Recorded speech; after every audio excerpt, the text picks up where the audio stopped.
Hey everyone, welcome to a late Opus 17 deck tech. Most likely my last deck tech for the format. Honestly, I hadn't even intended to do this one, but it was kind of a fun idea I threw together, and it was been very successful so far. I think the only match I've lost on it at the time of this recording was to like a Turbo Ice discard deck.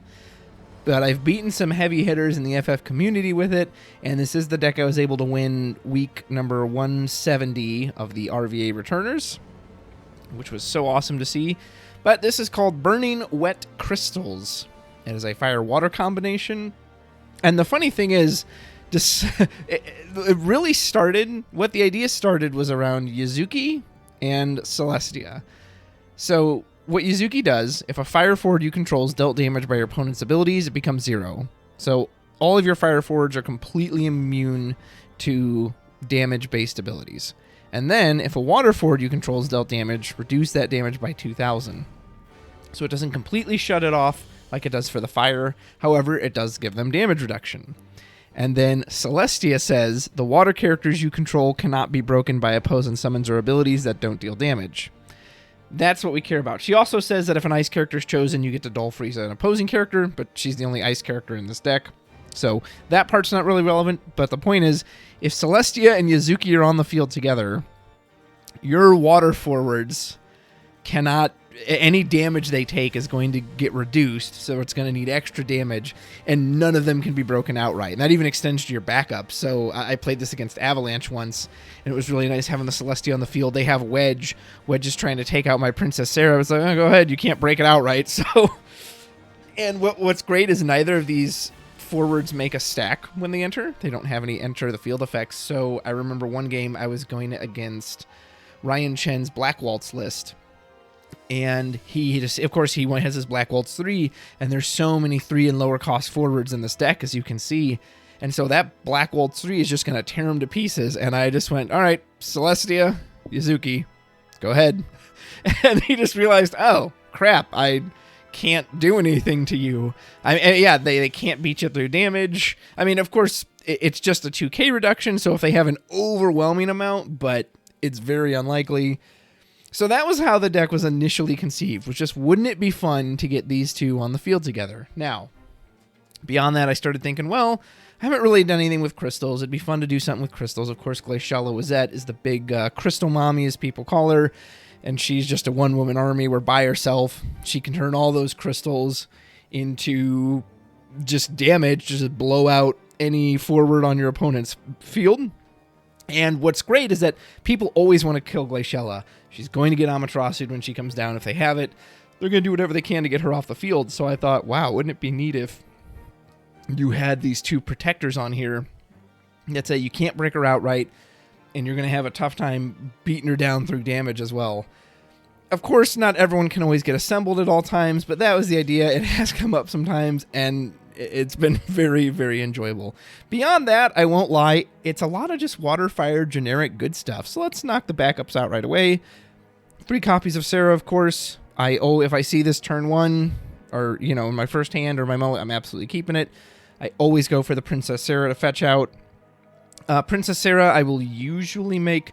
It's nice to make her water if you can, because I prefer to have the bump be on the water forwards, but I have no issue making her fire. Like, if I don't see another backup before I put the Sarah down, and I need the fire, absolutely make her fire. Make her what you need to make. However, she's not the only one, so if you happen to draw into both, you can also search out Lena. She's another princess we may use. But that's, of course, your opening. Overall, we're running a total of 15 backups, as you can see here. We have 2 copies of this Moogle. He's honestly in here just because, one, he's a cheap fire backup, but mainly he is the only way we can cast Celestia naturally. I didn't want to lean too heavy into that because, as you can see, there's only 1 copy of Celestia. It's not something you want to just go nuts over. I had a match the other day, too, where my opponent, it was all burn damage. They had nothing that was an outright break, so Celestia was just kind of pointless. I was like, okay, why have her on there other than just be a big body? So I happily just threw her out and didn't worry about her that match. 2 copies of this Moogle. It's just nice to have 2 colors in a single backup. It's particularly good with Glaciella, since she specifically needs at least 1 water CP. Having another source of that is very good. And then the 3 Oracle, as well as the 3 Samurai. For our crystals, again, these are cheap backups. They can be broken if we absolutely have to, but they get us a crystal on entry, and they're multi-playable, and then 1 copy of Kuchaspel. Anytime you're playing Fire these days, you need to have some way to deal with cards that have protection. Again, Yuzuki being a perfect example. Rydia is a very common one, and my friend Hoods plays Rydia so much, so he probably has me thinking about it more than ever. But I just think it's a smart idea to have some card in your deck that can get through that kind of protection. Adelard is another option. However, Adelard is a forward. Forwards are a lot easier to remove, so you could put him in here. And as a matter of fact, he was in the original list because the thing is, he's a Brave Exvius character as well, right? So Glaciella can give him his special ability without having to pay the special with just a crystal. But his special is pay 2 fire and the crystal to nuke something for 10,000. Or Glaciella says pay a water and whatever and a crystal, choose a forward, nuke it for usually above 10,000 because it's all your characters. If you have a full backup line, that's 12,000 with just her on the field. Now, of course, you know, his could potentially be better earlier, but just playtesting, I like the Kuchaspel a bit more than Adelard. You could absolutely swap that in if you wanted to. But that's it. Those are the 15 backups. I'll mention very quickly, a lot of people mention playing Merylweb when you have a deck like this that really wants to see a certain forward, like Glaciella was at. You can absolutely slot that in. I always struggle with backup slots in decks that run crystals because you have to have a way to generate crystals. And if you don't have these backups, I mean, you've still got other ways to generate them, but it's a lot more limited. So if you want to, if you can find a way to get Merylweb, other stuff in there, feel free. It is a low backup count. If you want a higher backup count for Sarah Mobius. Sarah Mobius is a 2 cost. She's going to get you a crystal on entry, and then anytime you would gain a crystal, she's going to reveal the top card of your deck. If it's a backup, you get to draw it. Otherwise, you get to put it on the top or bottom. A really neat effect. There are times, I've gone plenty of games where I never get to draw a card, because again, there's only 15 backups in this deck, so there's a good chance you're not going to see that. So if you wanted to lean into that effect, absolutely. You can up the backup count, you can lower the summon count, the forward count, whatever you think is appropriate. For me, I just like Sarah there because, one, she gets the crystal, and then she has that crystal ability that she can gain power and reduce damage. Can be very relevant in some matchups. To me, the crystal reveal is just kind of a bonus. Again, if you want to lean into that more, absolutely go nuts. So those are the backups. Let's touch on a few of the summons. Brynhildr is quite nice.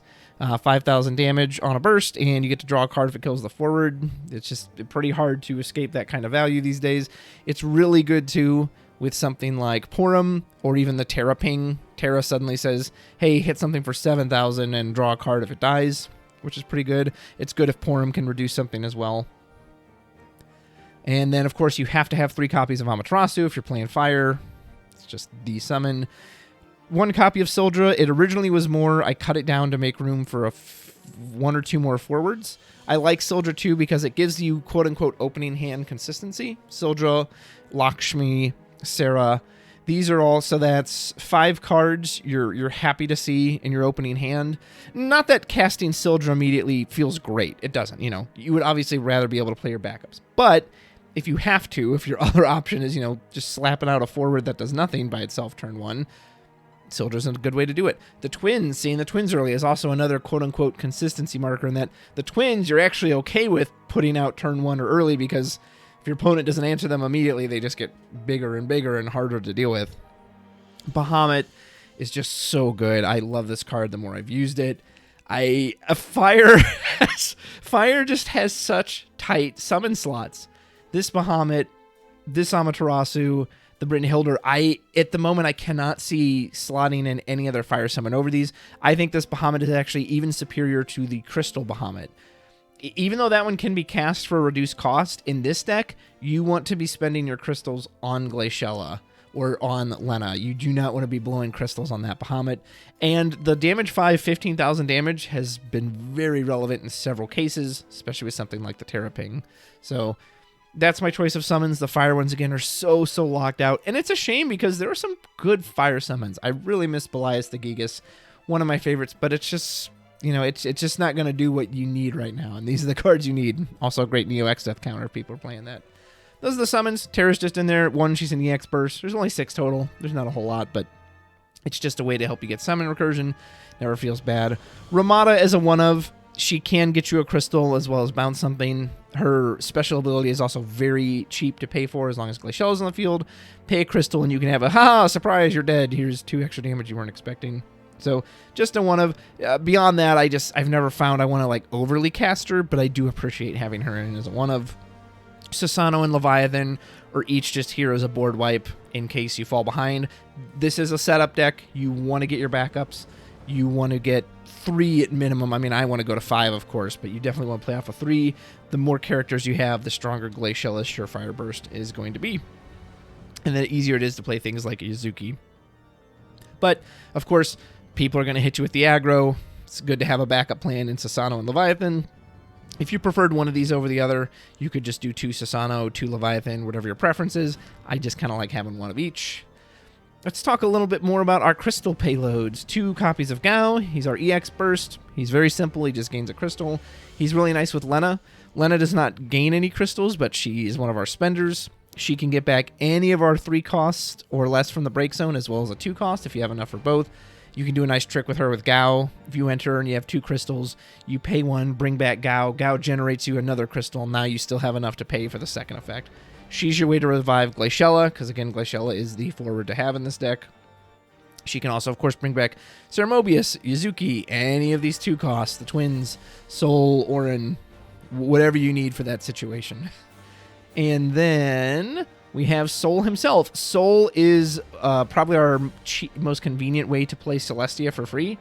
That actual turn I played the Celestia and the Yuzuki together. That's actually what happened. I started with Sol. He creates a stack, but my opponent was like, yeah, whatever. Go ahead, spend your crystal, play your forward. I play Celestia. Now there's no more stack. Then I play Yuzuki, and my opponent's like, oh, crap. Then, if you do start doing party attacks when Sol's on the field, you'll start gaining some of those crystals back. A nice way to keep feeding into the Glaciela engine.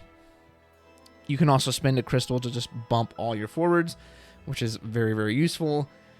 Who doesn't love Sol? Let's talk on the twins really quickly. So, the twins are just so good, and it's kind of funny. They kind of give you an alternate way to play this deck that sometimes if I see the twins early, I kind of ignore the crystal stuff. It's like, okay, here are the twins, deal with the twins. And, of course, a lot of decks just can't, so they'll just lose to the twins outright, as it did in the very final match of that RVA. Other times, if I don't see the twins early, and okay, I'm going to lean into the crystal stuff. Palom is a little less powerful just because you really need him to get to 3 counters, but sometimes the little ping can be relevant with a Terra ping, with a Brynhildr. Again, if you have Palom on the field, Brynhildr says deal up to 7,000, which is very nice. Porom, however, is always just great on her own. Being able to completely turn off an opposing Hien, or a Barret, or a Squall, any of these cards that just have these nasty field effects or on attack effects, and saying, well, before that ever happens, bloop, you have no abilities. I really enjoy that. If you want to lean more into the twins, you can. You might need to rearrange the deck. I mean, granted, these aren't Rydia. They don't need to be played with a bunch of 4 characters, but you would probably want to put something like Lenora in the backup line. And again, this is where backup space is tight. I would love to get a Lenora in here. It's a burst. It can get either twin, which I absolutely love. But since I'm doing the crystal thing, I gotta make room for the crystals. Finally, another card, Lakshmi. Again, kind of one you're happy if you see it early. Later, you can just throw it out for card draw, or you can just pitch it, whatever you need. Orin. I really like Orin. There are no summoners or guardians in this deck, so you will not get the card draw when Orin dies. If that's not enough for you, absolutely. Chuck him into the bin. Find something better. For me, again, the whole point of the deck is Glaciela and the types and Yuzuki especially, or even the twins, keeping these forwards alive. These are key forwards that are going to win you the game if they stick around. So just having a card that says, nope, you got to deal with me first, I've found to be incredibly relevant. Andy can be revived off of Lena. Very nice. Again, if you want that card draw, pitch him, but I think he's worth it just for the magnet alone. So that's the overall list. In some ways, I remember I shared this with one of my friends, and he said, I don't understand how you're like, this list just looks too hodgepodgey. It looks like you kind of threw a bunch of different ideas together. And on one hand, you could kind of say that. On the other hand, it's just worked, at least in testing so far. Like, it's really worked. Yuzuki can present a real pain for a lot of decks, as can Celestia. Again, if you really wanted to lean in this, I had 2 of her at one point. but I found she's really relevant in certain matchups, but in other matchups, I didn't want to have 2 copies of this card. So I have personally liked the numbers where they're at. Feel free to fudge these in one direction or the other if there's something you want to try. But I really liked it. It's had a weird consistency to it that I certainly wasn't expecting. And watching people try to jump through hoops with Yuzuki, with Celestia, it's just been very satisfying. So this is our Burning Wet Crystals. Let me know what you think if you get a chance to try it out. Let me know what you think of crystals in general. You know, sadly, this might be their only real hurrah in Opus 17, because unless they print more stuff in the future, this just might be it for them. So that's it. Let me know what you think, and until next time, take care.